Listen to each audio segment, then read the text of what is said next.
The next thing I'd like to show you how to do is to download the software that we'll be using in class.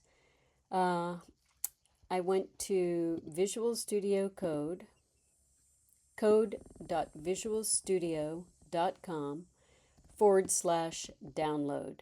And that will bring you to this page. Obviously, if you're on a Windows computer, that's the one you'll download.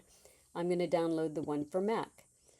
It takes about, I just saw it happen, it takes about 30 seconds to download. So I might jump ahead in this video. There it is. And let's move it to the Applications folder.